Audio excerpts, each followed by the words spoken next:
Hey everyone, quick little thing before I start. So how I'll probably do this is that I will write up on screen what you will say and just read along when there is a huge pause.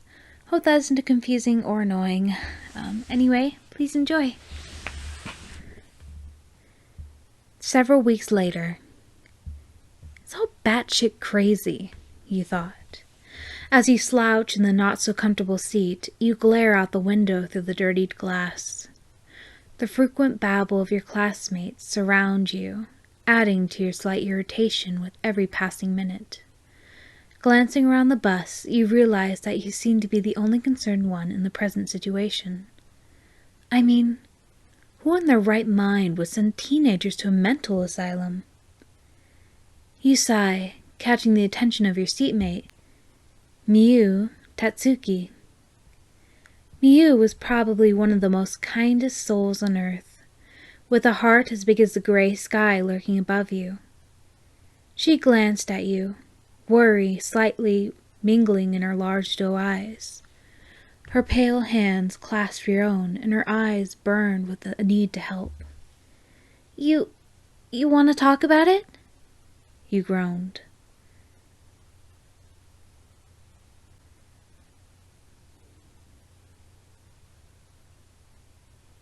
Miyu nodded, and your muscles relaxed. Are you two done complaining? You should be thankful the school even allows to put up with your sorry asses. Shit. You turned your head slowly, your eyes meeting a brilliant turquoise. Perfect locks of a light gold framed a pale face, which was covered in a slightly annoyed smirk. Rikuta-kun, the principal's son, also one of the highest scoring students in the school. He was perfect in everything he did, and he knew it. You hated him. You bluntly greet, seeing his smile widen just a fraction at the attention you were now giving him. Hello, listener. You were nothing special, just a normal student with average grades, and for some reason, you were being shuttled with not only the most popular kids in the school, but probably the most dangerous. It made your stomach sick. A struggled gasp escaped Miyu, who looked like she was transforming into a strawberry.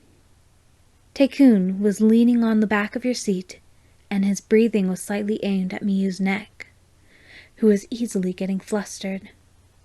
Miyu, who obviously had a crush on the bastard of all people. He was toying with Miyu, not on your watch. Grabbing Miyu's arm, she fell into your chest, and you cradled her away from the golden-haired male, who was giving an amused smirk at the situation.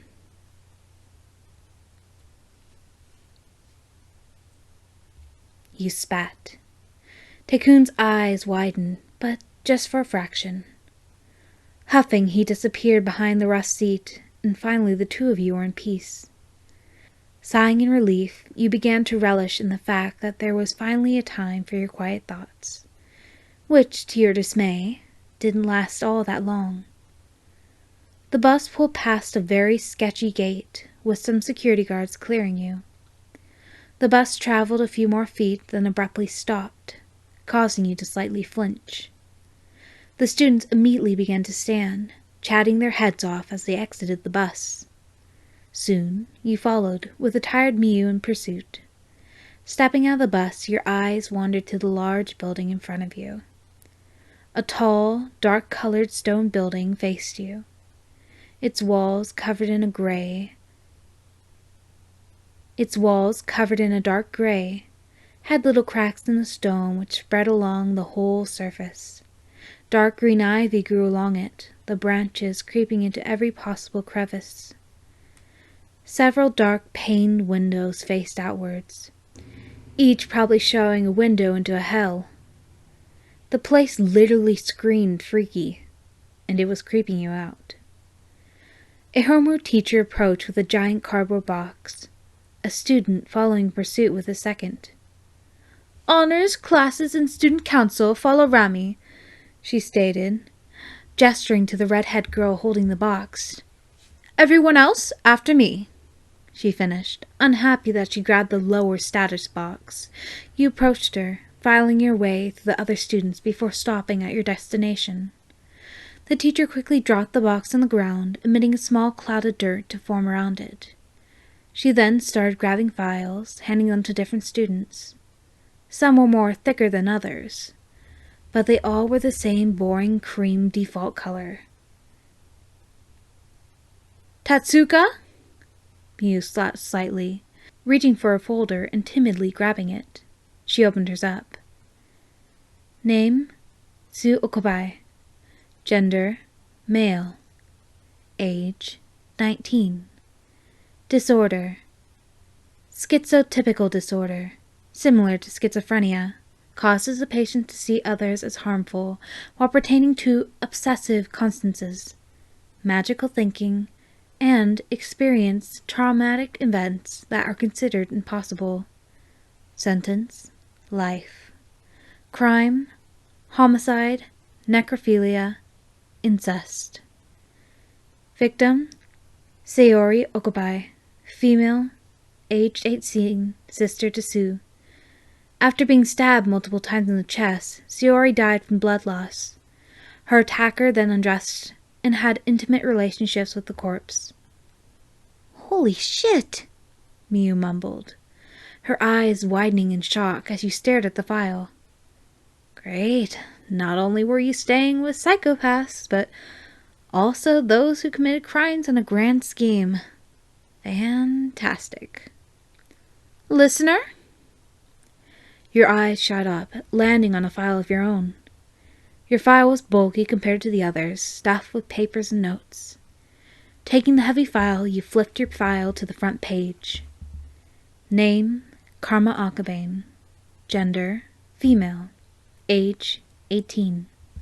Disorder, severe sadistic personality disorder, where the patient is characterized by cruel, aggressive, and manipulative behavior towards others.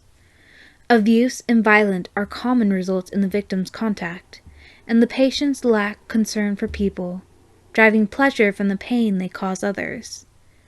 Sentence, life. Crime, mass homicide.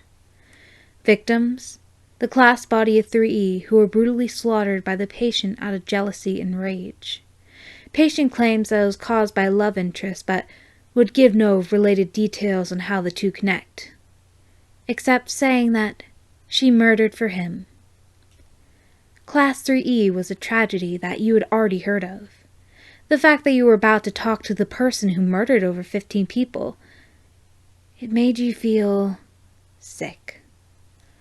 Gripping onto your file, you followed the rest of the student body up and through the doors of the building. Oh boy.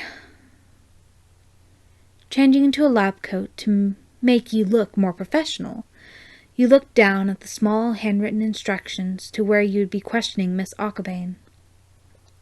The note said to take a right after you go to the basement floor, and 5 rooms down was where your patient was housed. Walking through the hallways, the air was filled with a disturbing feel that caused shivers to go down your spine. Long, clear panels were spread along the halls, each one looking into a white, padded room with straight-jacketed occupants. It was silent for the most part, although every few minutes a blood-curdling scream would sound. Whether it was one of your friends or the patients, you didn't know. Finally reaching your destination, you stopped, alerting the occupants' attention. On the other side of the glass sat a redhead, who slouched in her chair in her white straitjacket. Her amber eyes were shadowed, burning into your own eyes with such ferocity it sent shivers down your spine. You swallowed, staring at the file picture before comparing it to the female before you, confirming that this was your patient. Karma Akabane, homicidal murderer, sadist, and now your patient. You pulled up a small chair in front of the window, the metallic surface screeching upon the concrete. Will you shut up? God, you're obviously new, and you're already getting on my nerves. The redhead spat, her broad shoulders straightening against the fabric. You wanted to flinch, but you knew that if you did, she'd probably tease you, and being teased by a sadist would be quite humiliating. Straightening your lab coat, you smiled. he stated, gritting on a positive attitude. The redhead's person seethed malice, and it made your head spin. The redhead groaned. Ah, great. Another idiot I have to work with. Ouch. You scoff, unable to hold back the insult. Your childish refute caused the female to smirk, a small chuckle escaping her lips. Ah, you could say that again. Her chuckles drove you over the edge, slightly making you paranoid. I'm Karma Akabane, as you already know. I would shake your hand, but the pane glass makes it hard to see you, and... She nodded at her straitjacket. It seems I'm a little tied up. Now who's this pesky counselor I'm being forced to converse with for the next few days? You grimaced at her words, but made a mental note that you could see her, but she could only faintly see you. He stated, seeing the redhead's eyes widen for a fraction. While you were confused, Karma, on the other hand, was shocked. For weeks she was stuck in this room, without being able to be around you, hear you, watch you. All she could do was imagine you, your body flooding her mind every day with some not-so-innocent details. She was alone without you for so long, and now you were here, with months of planning, months of waiting, months of stalking. You two had finally met in person, and it was heaven. Even through the dark glass, she could faintly see your figure, and she bit her lip. God, if only the glass and some other things were out of the way. The female had to suppress a happy moan at the attention that you were giving her. She smirked. Why, yes, listener-coon.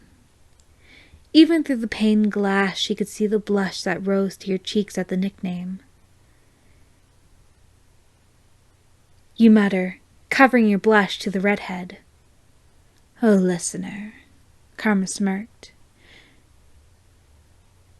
her amber eyes pooling with lust. You have no idea.